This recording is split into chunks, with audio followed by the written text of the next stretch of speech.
All right, guys, so we got some stuff going on. So what I want to do today is I want to put this nitrous solid state relay on there. If you remember the cheap solid state relay that I bought, it didn't work. So it actually failed. It went bad. So my $6 relay failed. So I guess I got to listen to Devin Vanderhoof a little bit more and not buy the cheap relay because he said don't buy the cheap relay. So that's the one I got now. It was 60 bucks, but it shouldn't fail.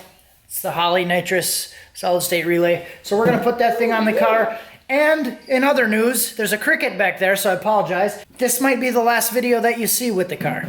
I have a person from Texas is flying in tomorrow and is going to be here at 2:30 p.m. to purchase the car. So this could be the last time you see this car. All right, so the truck went 10.8 and 10.7. But both times, both passes, it was not shifting into second gear. So did a little bit more testing, and I have a lot of video actually of testing. If you guys want to see that, let me know. It's kind of miserable and long and just a bunch of rambling and troubleshooting. So if you guys are interested in that and my brainstorming while I'm sitting in the truck by myself, let me know. So essentially what I've confirmed is it doesn't want to shift into second gear. So what I'm going to do is I'm going to pull the transmission out of it. I'm going to pull the transmission apart, look at the forward clutches and the intermediate clutches and see if they're okay. I know the direct drum is fine because it will pull it into third gear from first gear at like 6,900 RPM. So I know the direct is okay.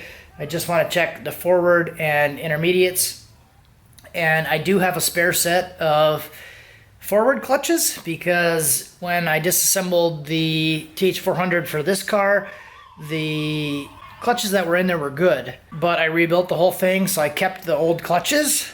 So what I think I'm gonna do, because I don't have enough time, today is Tuesday, I looked on like eBay and Amazon, I couldn't find anything that I could get quickly enough to do it before Friday. So what I want to try to do is rip this thing apart. If the forward drum is toast and everything else looks fine, I'm going to throw those clutches in the forward drum, put it back in there, and then hopefully go make one pass on Friday and get it to shift good and make one solid pass. That's the goal. Let's try it. Hey guys, this is my really happy after pulling this transmission out face. So got the transmission transfer case out. I actually pulled it out together all as one piece. That's the first time I've ever done it that way. Usually I pull it out underneath the truck and then pull the transmission out separately. This time I pulled it out all together. That actually worked pretty good. So it's unfortunate that I'm finding ways to get really good at pulling this transmission out. That's really disappointing to me, and I would like to just not have to pull the transmission out all the time. So I did take a chance on this transmission when I bought it. It was like kind of unknown condition and just threw an HD2 kit in it. But if you have been following the channel for a while, you know that I've been having transmission issues. The reason I put this transmission in is because it was not shifting and going to rev limiter when I was at the track. The gears were slipping. Second gear and third gear were slipping. But it would drive mostly normal. Unless I got into boost, I could feel it slipping. This one just drives like totally fine. Like nothing is wrong with it unless I try to do a wide open throttle shift. And then it just like never comes out of first gear. So what I'm going to do is I'm going to put it on the stand, pull it apart, and look at the clutches and see what it looks like. I'm going to look at the forwards and the intermediates. I think I said this before, but I know the directs are fine, because it pulls third gear in really hard, and that's fine. So I'm going to look at the forwards and the intermediates and see what we can find. And hopefully, the forwards are just completely smoked, and then I will put new clutches in it. All right, fellas, starting to go through the transmission. So I went through everything, took the fourth drum out, forward drum, direct drum, took everything out, pulled the clutches out, and I was a little bit surprised. I wasn't finding anything really bad that I was concerned with. The clutches were good. Everything seemed fine. The steels weren't burnt. But then I was like, let's look at the intermediates. So let's go to pull those things out. So I go to grab the intermediate snap ring. And look at that. See that little chunk on the top? Like 11 o'clock to 2 o'clock? That's half of the part of the intermediate snap ring that's supposed to be down here. And you see a little scuff on that steel right there? And there is a chunk of the snap ring that's actually on top. So the intermediate snap ring is broken. Interesting. So the HD2 kit normally comes with a thicker intermediate snap ring that you put in there because it can break apparently. So when you don't do the HD2 kit completely and pull it apart and put that other snap ring in there, like if you just drop the pan, that's probably why they supply the other snap ring and leave it to me in my luck that I would break the snap ring. So that's probably why the transmission wasn't acting right. Like it was perfectly fine and then bam, all of a sudden it didn't work. That's probably why. So it's really relieving because I was very frustrated pulling this thing apart and I was expecting to see that the forward drum was going to be smoked, and I pulled the drum out and like the clutch is out and everything's fine in there. And so it's kind of a relief in a way to find something broken. It feels good when you're trying to diagnose something and you actually find a problem. That feels really, really good. Even though it's broken, I don't even care because I did the right thing by pulling it apart and looking at it. So that always feels good. Well, fellers, as you can see, the garage is empty. The car is gone. So the Mustang is gone, sold it, it's going to Texas, and that's pretty much all she wrote about that. So working on the Must truck, the Ranger, and the transmission was bad, so it wasn't shifting into second. Went through all that stuff. I can add some other clips. I don't even know where I left off on the other video, but I did find something.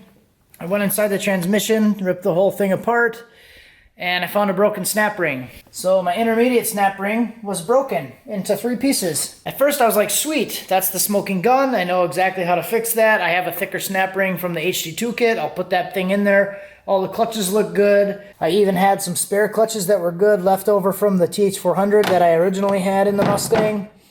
And I was just gonna throw all this stuff together, but I decided to pull the center support out and look at the apply piston for the intermediate clutches. And it has a blown out lip seal on it.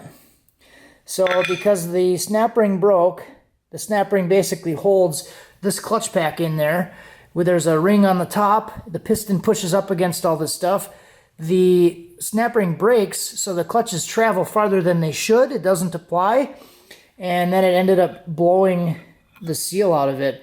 And then the springs kind of push it back down, so it probably pushed fluid out of it, pop the lip seal out, and then the springs try to push it back, and then it just took a chunk out of it. So that's what this chunk is right here. So we got a whole chunk of lip seal missing, broken snap ring. It's actually 8 p.m. right now. Tomorrow is another track day, but it's going to be cold tomorrow, so they might not even be open. So what I'm deciding tonight is, while I have the transmission apart, instead of scrambling to slam it together tonight, I'm going to order new clutches for it, new lip seals, put it back together with the stronger springs from the HD2 kit and the stronger snap ring from the HD2 kit, complete that thing, and then we'll kind of have a freshened up transmission that should work a lot better, and because it was working really well. So we're going to go through anyways, and I didn't want to do like a complete rebuild kit, so I'll probably just order the stuff individually. I was going to try to do it on Amazon, but Amazon like really doesn't have much of that stuff to do overnight. And then it was like Monday when I was looking at it, and eBay delivery was going to be late today or tomorrow morning. So it would have been late anyway, so I just didn't order any of that stuff. So that's pretty much that. So this is going to be the new project for a while. Mustang's gone. I am actively looking for other projects for new stuff. I actually did go look at a car today. It was an Escalade. It was a 2009 Escalade, 90,000 miles on it, and looked promising from the pictures. And I was thinking, one of my options is to get a new family vehicle for my wife to drive, and then I would take our other Escalade that we have and then turbo that thing, because I have the 78, 75 that was in the Ranger, and I have the whole hot side and intercooler and basically a complete turbo kit left over. So I'm thinking, well, hell, why don't I just buy the wife a new truck, and then I can take the Escalade and then I can turbo that thing and maybe do like a Terminator integration with the turbo on it, and then I would have a heat and AC Escalade daily driver, maybe convert it to 4L80 with transfer case and all that shit. So kind of brainstorming a lot of other ideas, not really any more track days. So I got some stuff coming. We'll do something. It'll be fun. We'll try to make it fun. But this might be the new animal for a little while. Let me know what you guys think about this. So I have like a good converter, big injectors, Snake Eater 22 or 210s, the 2200cc injectors. It's got the Gen 4 rods, twin turbo. It's got the Terminator on it now. So I've slowly been like adding nice parts to this thing for a while.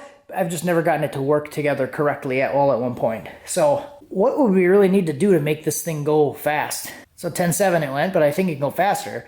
But what would we need to do to make it go like really fast? So we already have like all the stuff that I mentioned before. So what else would we need to do to it? Add a trans brake and turn the boost up? Or we could do like add a trans brake and then Pro LS rods or something. I don't even think we would need it because it's got Gen 4 rods already. And I don't want to go like that crazy. Or we could go that crazy. Do we do like Summit Pro LS forged rods and then have like 1,000 horsepower Target with the chalk? I wouldn't launch it in 4-wheel drive. We could actually put a good tire on the back, still have functioning 4-wheel drive, but just run it in 2-wheel drive on like a drag radial or slick or something like that. Like, that's kind of where I feel like going with this. I don't know, guys. Let me know what you think about that stuff. So basically what I've decided after finding all that stuff is instead of scrambling to try to get it done or finding parts, because I think I still have some parts or like old pistons and stuff. Instead of doing that, I think I'm just going to concede on this project and not scramble tonight to get it done. Instead, I'm going to take my kids to the track tomorrow. We're going to go and we're going to watch, and we'll make a track day video, but it's not going to be me racing. It'll be us watching, and you can see what's going on there. So let's do that.